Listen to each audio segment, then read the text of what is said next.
Sokoine alikuwa ni mtu ambaye alikuwa kiongozi kama walivyo viongozi wengine, lakini alikuwa na mambo ambayo yalimpambanua kuwa Sokoine na mpaka leo ndio maana tunaendelea kumwenzi na kumkumbuka sana.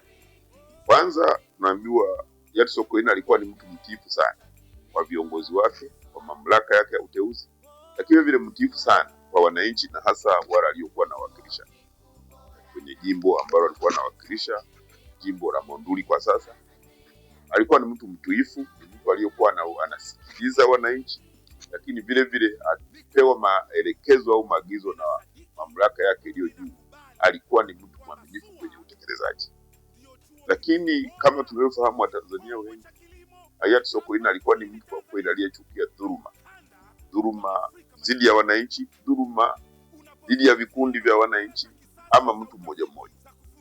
Na kwa hivyo ni mtu aliyechukia sana rushwa, lakini hakuichukia kwa maneno, hakuichukia kwa kuhutubia, alichukia na watu waliona kwa vitendo vyake.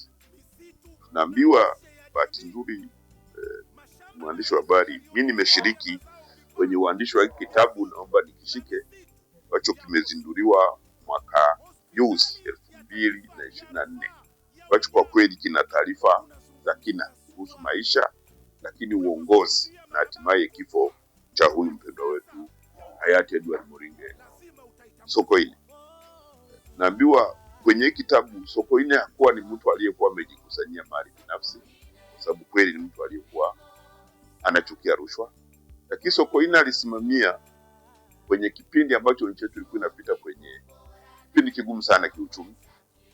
Nafahamu alivyosimamia kuanzishwa lakini na utekelezaji wa vita dhidi ya uchumi.